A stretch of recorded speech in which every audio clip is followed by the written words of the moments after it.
जी, अस्सलाम वालेकुम। मैं हूँ अवैस सलीम और मेरे साथ हैं जावेदुर रहमान इस्लामाबाद से और हमारे ख़ास मेहमान आज हैं आसिफ़ अली भट्टी। आसिफ़ भट्टी जो हैं वो जियो न्यूज़ से वाबस्ता हैं, बहुत सीनियर सहाफ़ी हैं और इन्होंने बड़े सर्द-व-गर्म देखे हैं ये जो सियासी कारज़ार है, मैदान कारज़ार उसके, बल्कि परवेज़ मुशर्रफ साहब की क्योंकि अभी वफ़ात हुई है, उनका भी तकरीबन पूरा दौर इन्होंने कवर किया है। तो मैं चाह रहा था कि हम पहले जो है उस पर थोड़ी-सी बात कर लें, इसके बाद के हम जो आजकल सियासी मामलात चल रहे हैं, उस पर आएँ। भट्टी साहब हमने जो है कल काफ़ी गुफ्तगू की मैंने और जावेद साहब ने इस बात पर कि उनके दौर में क्या-क्या होता रहा, उनको अरूज कैसे मिला, फिर ज़वाल कैसे आया। लेकिन आपका जो बराह रास्त एक्सपीरियंस है उनको कवर करने का, उसमें कौन-सी ऐसी चीज़ है जो स्टैंड आउट करती है आपके लिए? बहुत शुक्रिया डॉक्टर अवैस सलीम साहब और जावेदुर रहमान साहब। परवेज़ मुशर्रफ का जब भी नाम लिया जाएगा तो पाकिस्तान की जो सियासत है, अमली सियासत, उसके अंदर जो नए रवायात का अमीन समझा जाएगा तो वो परवेज़ मुशर्रफ को समझा जाएगा। हुँ, अगर आप थोड़ा-सा माज़ी में झाँकें तो आपको कुछ लोगों की गमले में पैदावार के अल्फ़ाज़ सुनने को मिलते हैं कि कोई अयूब खान के गमले में पौधा लगाया गया और वो बड़ा होके दरख्त बना। फिर इसी तरह से ज़िया उल हक के ज़माने में भी नवाज़ शरीफ जैसे लोगों को जो है परवान चढ़ाया गया। लेकिन परवेज़ मुशर्रफ ने कुछ ऐसा गडमट सिस्टम बनाया कि वो खुद चूँकि अप्रोच जो रखते थे जब हम उनसे इंटरैक्ट करते थे, तो वो थोड़ा जमहूरी टाइप उनकी गुफ्तगू हुआ करती थी, थोड़ा डेमोक्रेटिक अप्रोच रखा करते थे और अगर आप उनके आमाल देखें या उनके इक़दामात देखें, तो आपको लगेगा कि वो पहले बल्दियाती इलेक्शन का सेहरा भी उन्हीं के सर है। हुँ, 2002 में इलेक्शन करवाना जो कमिटमेंट के मुताबिक तो नहीं थे 90 डेज़ में, लेकिन आखिरकार इलेक्शन उन्होंने करवाए, चाहे उसके बैकग्राउंड में चौधरीज़ थे या किंग्स पार्टी बनाई गई या जो कुछ भी आप उसे कह लें। लेकिन जो उनका मैं समझता हूँ कि जो उनका जो पहलू है, जिसको हम सियासी पहलू कहेंगे, वो ये था कि वो ये इस बात पे यकीन रखते थे कि अवाम के लिए कुछ अगर किया जा सकता है, तो वो सोलो फ्लाइट के साथ नहीं हो सकता है। हुँ, अकेले से कोई कोई शख्स कुछ नहीं कर सकता। हुँ, गो कि वो अथॉरिटी अपने पास रखते थे, अगर आप देखें तो उन्होंने ज़फ़रुल्लाह जमाली को जिस तरह से हम उस प्रेस कॉन्फ्रेंस में थे, कबीर वास्ती के घर में शाम में मिलने के लिए ज़फ़रुल्लाह जमाली गए और आई एम विटनेस अकाउंट कि वहाँ पर सवालात होते रहे उनसे, तो जमाली साहब से अचानक ही बल्कि मैंने ही वो सवाल किया, शायद अनवर अपना क्या नाम है, रज़ा साहब जो हैं हमारे सीनियर जर्नलिस्ट हमारे वक़्त वाले क्या नाम है जी जावेद रहमान साहब उनका? अपने नवाज़ रज़ा अनवर रज़ा साहब, हाँ, नवाज़ रज़ा, नवाज़ रज़ा। नवाज़ रज़ा साहब। तो बल्कि उन्होंने मुझे मना भी किया कि यार कोई ऐसा सवाल ना करना। तो मैंने उनसे सवाल किया, मैंने कहा सुना है कि आपके तब्दील किए जाने की खबरें आ रही हैं। तो उनका एक जुमला होता था कि अल्लाह खैर करसी। हुँ, खैर ओसी, ठीक है ना? तो अल्लाह भला करसी भला भली करसी। तो मैंने कहा कि आप ये तो बात कह के निकल रहे हैं लेकिन क्या वाक़ई ऐसी कोई बात है?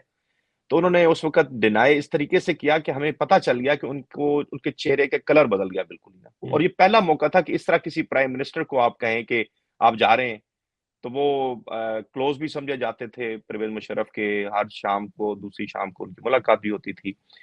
फिर उनका जो दौरा अमेरिका है, उसको मनसूख करना और फिर बहुत सारे और जो इक़दामात थे, उससे थोड़ा-सा हमें वाइब्स आ रही थी।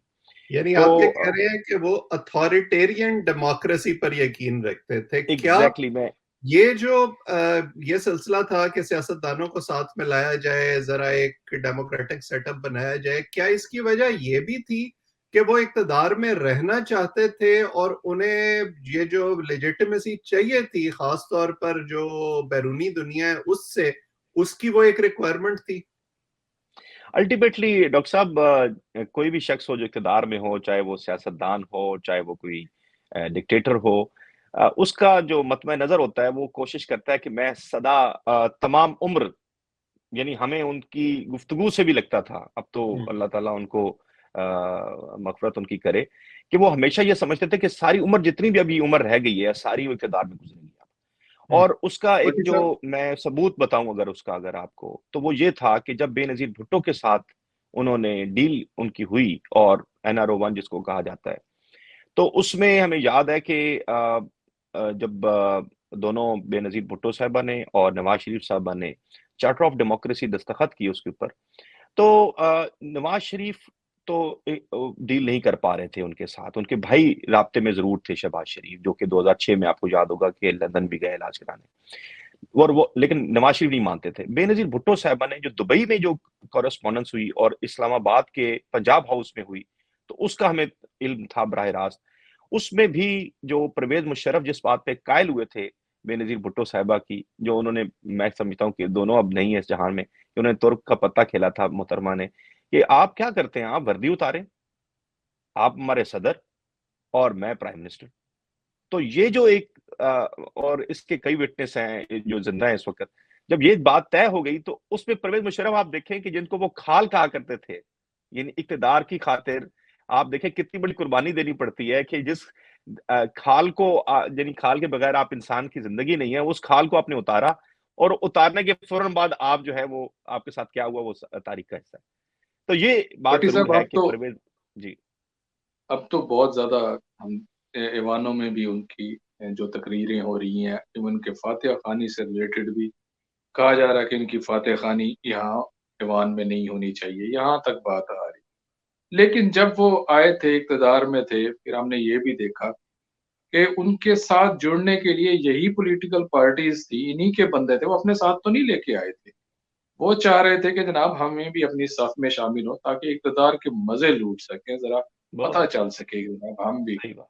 तो ये जो तफ़ावुत है, एक जाने के बाद फिर आपको याद आता है कि नहीं यार, वो अब तो उनसे मतलब कि वो फ़ायदे तो नहीं रहे।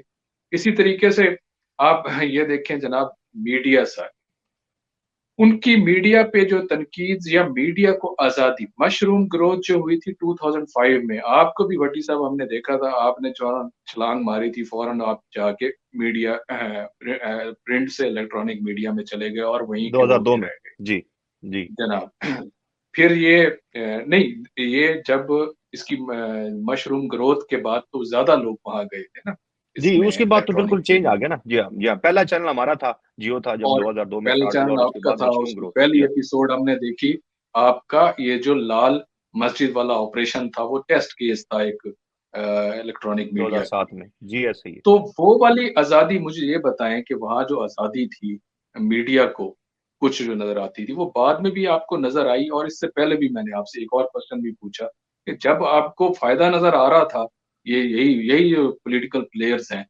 आप उनकी सफ़ों में बैठ के मज़े ले रहे थे। उनके जाने के बाद उनकी फातिहा खानी के ऊपर लड़ रहे हैं, नहीं जी फातिहा खानी नहीं होनी चाहिए। आप इसको कैसे देख रहे हैं? जावेद साहब, आप मुझे ये बताएँ कि इनमें से कौन-सा ऐसा शख्स है, मुझे ज़रा नाम लेके बता दें, कि जब परवेज़ मुशर्रफ का पहला मार्शल लॉ था, यानी कि जब 99 में, और कौन-कौन सी ऐसी शख्सियत नहीं थी जिनके साथ बराह रास्त जर्नैलों के राब्ते नहीं थे? मैं नाम नहीं लेना चाहता माज़रत के साथ। आप जानते हैं, विटनेस अकाउंट हैं, आप इस ऐवान में भी जो मुखालफत करने वाले हैं, उन्हीं को अगर टेस्ट कर लें, आपको तो पता चल जाएगा कि उन्होंने, अगर किसी शख्स ने कोई वज़ारत नहीं हासिल की उस दौर में, तो वो बदनसीब इस वजह से था कि उसके पीछे मतलब कोई ताकत नहीं थी, या उसके अंदर पंजाबी कहना तो सा नहीं सी, ठीक है ना? या उसका कोई ऐसा बैकग्राउंड स्ट्रॉन्ग नहीं था कि वो यहाँ तो बेचारे जो गाँव से जमशेद जस्ती दस्ती जैसे लोग उठ के आए, वो भी अल्लाह ताला ने उनको भी नवाज़ दिया, ठीक है ना? तो या मुशर्रफ ने नवाज़ दिया ज़मीन पे, ठीक है? अब हुआ ये है कि ये जो मैं भट्टी साहब इसके बारे में ये कहता हूँ कि एक क्लास ऑफ पॉलिटिशियंस जो है ना, वो बीडी मेमोरी के ज़रिए अय्यूब खान ने इंट्रोड्यूस की थी। दूसरी क्लास ऑफ पॉलिटिशियन जिसको क्लास ऑफ 85 कहा जाता है, वो ज़ियाउल हक ने इंट्रोड्यूस की थी।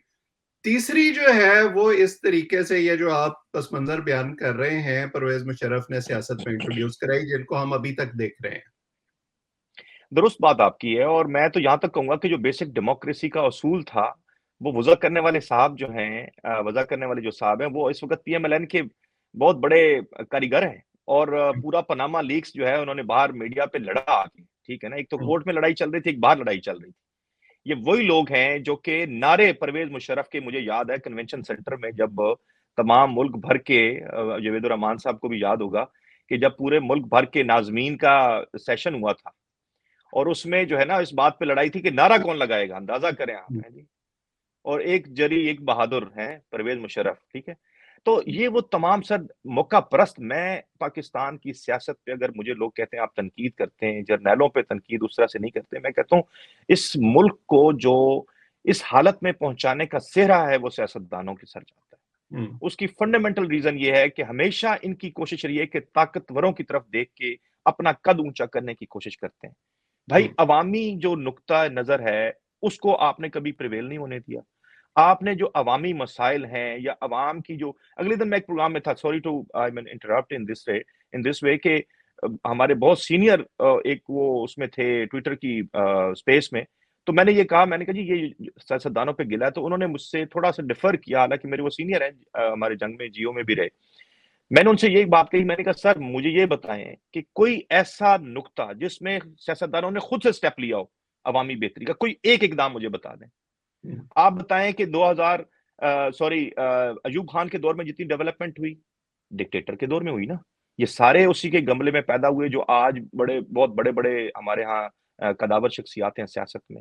उसके बाद आप देख लें, बल्कि मैंने कल पढ़ रहा था कहीं पे कि नवाब ऑफ कालाबाग जो हैं वो जो मुखालफत करते थे साहिबान जनरल अयूब की, उनके खिलाफ कोई मुकदमा पत्नी किसके तहत बना के उनको अंदर कर देते थे। तो हमारे सियासतदानों ने ये सारा कुछ किया ना। उसके नहीं, बाद अगर ये बात तो ठीक है कि हम सियासतदानों की गलतियों को नजरअंदाज नहीं कर सकते कि मैं जहां पर गलती नहीं वो। कह रहा, नहीं नहीं, मैं यहाँ पे हाँ, करेक्शन कर दूं, मैं गलती नहीं हम्म, कह रहा। मैं कह रहा हूं कि देखें हमारे रवायात जो हैं सियासत की वो हम्म, बन ही यही गई हैं। मैं ये कहना, ये गलती कहां से हो गई? हम्म, ये तो मतमे भट्टी नजर है, मैं साहब आप समझता हूँ कि भट्टी साहब आप रिवायात की बात कर रही हैं, आपको याद होगा हमने इकट्ठे मिलके ये एपीसी जब आर्मी पब्लिक स्कूल का जो वाकया हुआ था जी उस हाँ, वक्त ये सारी वहां पे सियासी जमातें बिल्कुल, इकट्ठी हाँ जी, हुई थी। गवर्नर हाउस और खान साहब पेशावर में ने, जी। हाँ जी, खान साहब ने धरना खत्म किया था और उन्होंने शिरकत की थी। अब दोबारा से अल्लाह वो ऐसा न्यू टेररिज्म की जो न्यू वेव आई हुई है, पीटीआई को उन्होंने मदऊ किया हुआ है कि पीटीआई आके शिरकत करे। खान साहब कहते हैं जनाब मैं तो इसके अंदर शिरकत नहीं कर रहा। आप क्या देखते हैं? मुझे तो लगता है उनको जरूर इसके अंदर शिरकत करनी चाहिए। इस तरह से शिरकत अब इतनी बड़ी पार्टी का इसके अंदर ना करना, ये क्या मैसेज जाएगा? मैंने तो अपने प्रोग्राम में भी कहा कि कम से कम अब तो अपने मुशीर बदल रहे हैं यार। अब आप इक्तदार के मजे लूटने के बाद रिटायर्ड हर्ट हुए हैं, अब आपकी टांग भी जख्मी है, अभी आप आराम भी कर रहे हैं, अभी आपको ज्यादा सोचने का मौका मिल रहा है, अभी आप बिजी भी नहीं है, लॉन्ग मार्च भी नहीं हो रहा, शॉर्ट मार्च भी नहीं हो रहा, तो आप जो घर बैठ के थोड़ा सा अपनी रिव्यू कर लें चीजों को, आपके अंदर ये स्टेमिना है कि आप रिव्यू कर सकते हैं। क्या हम इस बात को ये समझें कि यार कौमी अमूर पे भी आप ये समझेंगे कि मुझे इक़्तिदार मिलेगा तो फिर मैं बात करूँगा? ये तो कोई हम्म, बात नहीं है। और फिर जब एक सान्या मुझे आपने अच्छा याद कराया जावेद के, जब हम गवर्नर हाउस पहुँचे पेशावर में तो हमें वहाँ इत्तला मिली कि इमरान खान भी पहुँच रहे हैं। और फिर नवाज शरीफ साहब, यूसुफ रज़ा गिलानी, परवेज अशरफ, मिस्टर जरदारी, तमाम जो साहिबान थे वो मौजूद थे और पार्टी की सेकंड टियर भी मौजूद थी। और जो यकजहती, और मैंने मुझे याद है कि वहां पे लतीफा हो गया, इतना सीरियस माहौल के अंदर इमरान खान ने कोई बात कही कि हम तो हर बात काम करने को तैयार हैं, तो मियां साहब ने कहा कि काश ये आप पहले कर लेते, तो फिर उस पर कोई जुमला बोला उसने इमरान ने। तो यकजहती जो है वो तो सर अवाम के लिए है ना। अवाम के लिए अगर आप इकट्ठा नहीं होते तो मेरा ख्याल में फिर अवामी इंटरेस्ट आपके ऊपर भी उस तरह से नहीं, ट्रस्ट नहीं रहेगा। हम्म। अगर आप ये इस इतनी इंपॉर्टेंट एपीसी में नहीं जाते हैं तो मुझे बताएं कि आपकी सियासत कहां स्टैंड करेगी।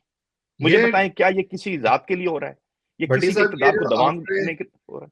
बात कर दी है ना, ये बड़ा अच्छा सेगवे है। हम अब परवेज मुशर्रफ पे हम जरा अपने जो मैंने सोचा था उससे जरा हमने ज्यादा गुफ्तगू कर ली, लेकिन अब हम डाइग्रेस कर सकते हैं मौजूदा सियासत पर। इसी पॉइंट पर इमरान खान साहब ये इसलिए कर रहे हैं क्योंकि वो अपने आप को पोजीशन कर रहे हैं एक ऐसे शख्स के तौर पर जिसके पास पाकिस्तान के तमाम मसाइल का हल है, लेकिन उसके लिए फौरी इलेक्शन कराए जाए और उनको इक्तदार दिया जाए। और जब तक ये नहीं होता वो किसी से बात करने के लिए तैयार नहीं है। तो क्या इस एटीट्यूड के साथ आपको लगता है कि उनकी ये ख्वाहिश पूरी हो सकती है? मेरे ख्याल में दो मुख्तलिफ चीजें हैं और ये अब खान साहब को भी समझना पड़ेगा कि वो अपनी उस पॉपुलैरिटी की जो वेव जिसके अंदर वो पूरे नहाए हुए हैं इस वक्त, उससे उन्हें थोड़ा सा बाहर निकल के देखना होगा कि सियासत इज समथिंग वेरी डिफरेंट। और ये जो लॉ एंड ऑर्डर है और जैसा कि हमने फेस किए चीजें हैं सर, आप देखें 20 साल एक मुल्क जो है, लड़ाई कहीं और हो रही थी, हम्म। अफगानिस्तान के अंदर, और उसका सारा फॉल आउट जो है वो पाकिस्तान फेस कर रहा था, आम आदमी फेस कर रहा था, सियासतदान फेस कर रहे थे, मिलिट्री एस्टेब्लिशमेंट जाके उनकी वर्दी नहीं पहन सकते थे। यहाँ पे हम जर्नलिस्ट कहीं बाहर निकल के कवर नहीं कर सकते थे चीजों को। आप इस सिचुएशन को कहां जाके किसका समझेंगे? पूरी दुनिया में ऐसा माहौल कभी नहीं देखा होगा, जंगी माहौल, जो कि बगैर जंग के हमारे यहाँ जंगी माहौल था। तो आप अगर उस सूरत हाल के अंदर भी ये नहीं समझ नहीं पा रहे हैं या समझने से कासिर हैं कि सियासत और आपकी सिक्योरिटी की जो मामला है, उन दोनों को अलग अलग आपको व्यू करना होगा। आप उस वक्त भी तो धरना छोड़ के चले गए थे, फिर इसको हम क्या समझें कि कहीं से इशारा हुआ था? वो जो अंपायर की उंगली जिसके खड़े होने की आप बात करते थे, वो उस वक्त कोई अंपायर की उंगली खड़ी हुई थी कि आपको कहा गया कि चल भाई वहां पहुंच जल्दी से? अब आपको चूंकि भट्टी साहब रांगे ये भी दरगाह कर बताए दिया ना, गया है। भट्टी साहब क्या नजर आ रहा है कि ये जो इंतखाबात हो रही हैं दो सूबों के, रोज खान साहब बैठ जाते हैं, वो कहते हैं जनाब ये आयन शिकनी हो जाएगी, उन्हें कासिम अली सूरी वगैरह, वो जो एक आयन शिकनी का इल्जाम है वो नहीं नजर आता। वो इसको आयन शिकनी कहते हैं कि जनाब 90 रोज के बाद इलेक्शन कराने चाहिए, गवर्नर्स जो हैं उसके ऊपर कोई राय नहीं दे रहे। तो मुझे नहीं लगता कि ये इलेक्शंस इन दोनों सूबों के अंदर करा लेंगे 90 दिन के अंदर। आप किस तरह से देख रहे हैं कि ये सारे इलेक्शन जो हैं, जनरल इलेक्शन, ये सारी असेंबलियों के अंदर 1 तारीख को होने हैं, या इसको मजीद लेट किया जाएगा, या पाकिस्तान की तारीख तब्दील की जाएगी, जहां इसी तरह से चल रहा था कि हमेशा एक दिन पे इलेक्शन होते थे। वो जावेद साहब और डॉक्टर साहब, मुझे याद आ गया कि हमने रिसेंटली जब एक प्रोग्राम किया था इसी तरह, तो मैंने आपसे कहा था कि ना धरना होगा, ना इस्लामाबाद जाएंगे, और हम्म। पिंडी जाएंगे, और वो छोटा सा जो लॉन्ग मार्च है वो वहीं पे ख्ताम पजीर हो जाएगा, और छलांग मार के खान साहब जो है ना अपने घर पहुंच जाएंगे। ठीक है, अभी सूरत हाल बिल्कुल दूसरी समत में भी ऐसी है कि ना इलेक्शन होने हैं अभी, और जो इतलात आ रही है मेरे पास, वो खबरी के तौर पे आपके साथ शेयर कर लेता हूँ कि ज़िमनी इंतखाबात जो पंजाब के और केपीके के हैं, उनके हवाले से अभी लेजिस्लेशन पे काम हो रहा है, और ये कोशिश की जा रही है कि किसी तरीके से इन इलेक्शंस को नेक्स्ट इलेक्शन जो कि जनरल इलेक्शन है उनके साथ सिंक किया जाए, क्योंकि अखराजात के लिए पैसे नहीं है, और मुल्क में एक हंगामी सूरत हाल है और माशी इमरजेंसी वाली सूरत हाल है, गो के अनाउंस आप नहीं बात हुआ कर हुआ रहे हैं माशी कि इमरजेंसी पंजाब का। असेंबली और केपीके के जो बाकायदा जो हो रही हैं इंतखाबात हैं दोनों वो असेंबलियों टाइम पे नहीं होंगे, उसके हम्म। लिए कानून का और आइन का सहारा, बहुत सारे लकूनाज है। अल्हम्दुलिल्लाह हमने आइन ऐसा बनाया हुआ है, वो जो जाल हक कहा कर रहा था, मैं वो लफ्ज तो नहीं दोहराता, लेकिन ये हमारे यहाँ सियासतदानों ने भी रवायती तौर पर, जो मैं बार बार रवायात की बात मुमकिन करता हूँ, अगर हम उस पे प्रिंसिपल्स पे खड़े होते तो आज हमारा मुल्क इस हालत में ना होता। मेरा कहने का सिर्फ मकसद ये होता है, सियासतदानों पे तनकीद करने का मकसद ये होता है कि हम उस उन रवायात को जो आईनी है, जो हम आइन पे अमल दरामद की बात करते हैं, उस पे अगर हम अमल कर लेते तो ना डिक्टेटरशिप को दोबारा रास्ता मिलता, ना ताकतवरों को रास्ता मिलता कि वो अपनी हुक्मरानी का जो है ना आपके कान मरोड़ के, या आपकी जो है ना आपकी दुम पर पांव रख के ना चढ़ते आपके ऊपर, और आपके हर फैसले को अंडू करके अपने फैसले मुसल्लत करवाते। अब भी यही हो रहा है, आपने फिर सहारा लिया उनका, आप फिर उनके साथ मिलकर सारा कुछ कर रहे हैं। वही कानून साजी और आइन साजी का मामला जो कि आपको सूट करता है, उनकी मेहरबानी से, जो कि पिछले दौर में हो रहा था, उनके साथ मेहरबानी थी, खान साहब के साथ, अभी मेहरबानी आपके साथ है। तो जो दूसरे मतलब क्या इलेक्शन आप हैं कह इनमें, तो रहे मैं हैं थोड़ा कि ये जो लास्ट इजाफा कर दूं, कौमी असम्बली का इलेक्शन इसी तरह फेजेस में होगा, पहले 30, फिर 32, फिर 40, फिर ये इनका प्लान है, जो मुझे फ्रॉम द हार्सेस माउथ, जो कि इनके अपनी बड़े सीनियर रहनुमा है मुस्लिम लीग नून के, उन्होंने कहा आप कि ये ये कह रहे हैं बिल्कुल। कि जनरल इलेक्शन फेजेस में होगा, क्योंकि अभी तो पहले जिमनी इंतखाबात की बात है ना। मैं ज़मीनी इंतखाबात ही की बात कर रहा हूं कि ये हम्म। ज़मीनी इंतखाब को ही ये करार दिया जाएगा। इनकी कोशिश ये है, जो प्लान है इनका, कि ये इसी तरह से कौमी असेंबली के इलेक्शंस फेजेस में करवा दिए जाएं, हम्म। बजाय कि जाइजेंटिक पूरा अरेंजमेंट और ये और वो और लॉ एंड ऑर्डर को बहाना और फिर माशी सूरत हाल। तो बेहतर है कि जी इसको फेजेस में कंट्रोल के जरिए, यानी कंट्रोल इन टर्म्स ऑफ इकदाम जो होते हैं, इंतजाम होते हैं, बेटर अरेंजमेंट्स जिसको आप कह सकते हैं, तो वो करके ये इसी तरह फेजेस में करवा दिए जाएं, और इन्हीं ठीक। को ही करार दिया जाए कि अब इलेक्शन हो गया है, और इन्हीं नताइज को, ज़ाहिर ज़मीनी इंतखाब का मतलब तो इंतखाब ही है ना, हम्म। आप बिफोर टाइम जो है असेंबली का इंतखाब जो है वो नहीं करवा रहे, बल्कि एक जनरल इलेक्शन का जो उसूल है उसको इंप्लीमेंट करने जा रहे हैं। तो वो भी आप फौरी तो देखें अभी जो अनाउंसमेंट हुई है कि अप्रैल में आप इलेक्शन करवाने जा रहे हैं, उसमें अभी आपने कोई काम तो नहीं किया है, इक़दामात तो नहीं हुए हैं और आपके पास ये टाइम है कि इस टाइम में आप वो तमाम चीज़ें, चाहे वो इलेक्शन कमीशन के सामने रखें, चाहे वो आप कोर्ट्स के ज़रिए इसकी जो है ना वो लें, स्पेस लें उसमें, कि ये हम्म। सूरत-हाल है, ये भट्टी हालात साहब हैं, ये इसमें बताएं कि इलेक्शंस की बात कर रहे हैं, आपके एक दोस्त हैं बहुत पुराने, शाहिद खाकान अब्बासी साहब, वो मुख्तलिफ सेमिनार्स कर रहे हैं, उनका एक ग्रुप है। ये क्या कहानी है? वो अपनी पार्टी से वो कहते हैं मैंने इस्तीफा नहीं दिया, पार्टी से डिस्टेंस भी हैं, उनके साथ भी कुछ ऐसे किंग्स पार्टी का भी इल्जाम लगाया जा रहा है, कहा जा रहा है कि ये किंग्स पार्टी तश्कील हो रही है। ये क्या कहानी है? तो आपको सुनाई नहीं दे रहा, हमारे कई सीनियर जो जर्नलिस्ट हैं, हमारे अपने इदारे के भी और बहुत सारे इदारों के, वो ये कह रहे हैं कि शायद खाकान अब्बासी साहब एक्सटेंशन दिलवाना चाहते थे और जनरल बाजवा के सबसे बड़े वकील थे वो। और जब वो नहीं हुआ है और उनकी बातों को तस्लीम लेकिन नहीं किया पहली गया, एक्सटेंशन के लिए तो शायद खाकान अब्बासी ने वोट नहीं दिया था, ये फिर चेंज ऑफ हार्ट कैसे हो गया?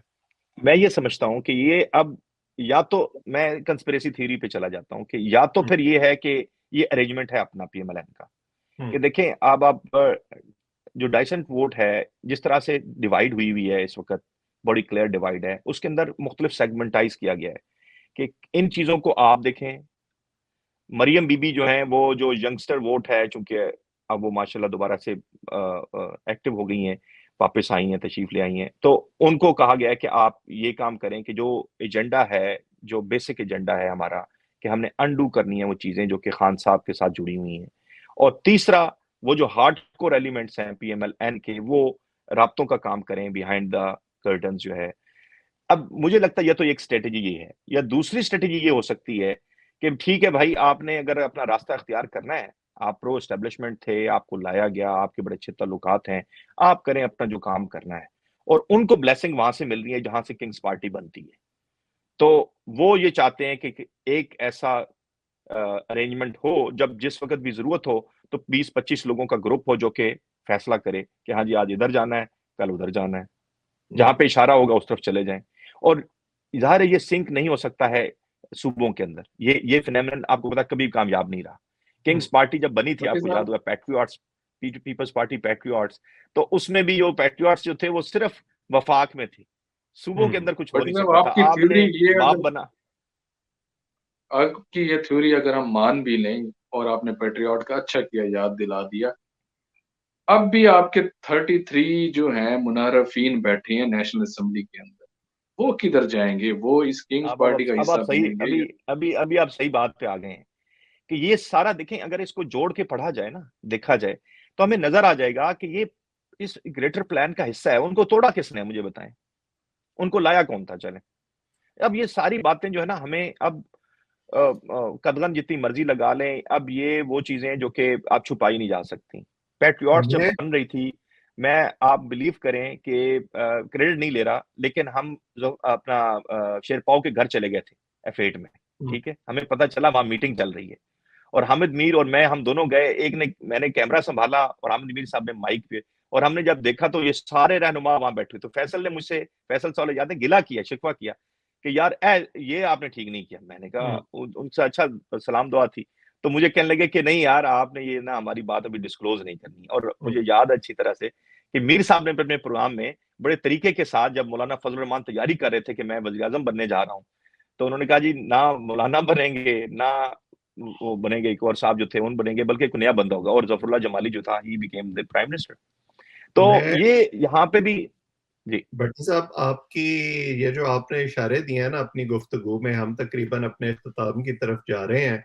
मैं तो इनसे यह समझा हूँ आप दोनों की बातों से कि हर इलेक्शन से पहले हमारे यहाँ वो जो एक पजल गेम होती है ना, कि वो पजल के पीसेस जो हैं वो बिखरे हुए होते हैं और कोई उन पीसेस को इकट्ठा करके एक नई तस्वीर बनाने की कोशिश करता है। कुछ उस किस्म की कोशिश इस वक्त हो रही है। उस तस्वीर में इमरान खान साहब कहाँ मौजूद होते हैं और ये हमारी पुरानी सियासी जमातें जो हैं वो उसको कैसे टैकल करती हैं, ये इस वक्त का बुनियादी सवाल है जो हम मुझे लगता है कि आइंदा कुछ अरसे में हमें इसका जवाब मिलेगा जैसे जैसे चीजें आगे की तरफ जाएंगी। फिलहाल तो इशारे यही मिल रहे हैं कि खान साहब की डेस्परेशन बढ़ रही है और उसकी वजह यही है कि उन्हें अपने मतलूबा नताइज हासिल नहीं हो रहे। बहरहाल गुफ्तगू का ये सिलसिला हम जारी रखेंगे। जो लोग हमें देख रहे हैं वो इस चैनल को सब्सक्राइब करें ताकि हमारी गुफ्तगू आइंदा भी आप तक पहुंचे। कमेंट सेक्शन में अपनी राय से भी ज़रूर आगाह किया करें। मेरे दोनों मेहमानों का आज बहुत शुक्रिया। आइंदा किसी और मेहमान के साथ और दीगर मौज़ूआत पर आपकी खिदमत में दोबारा हाज़िर होंगे।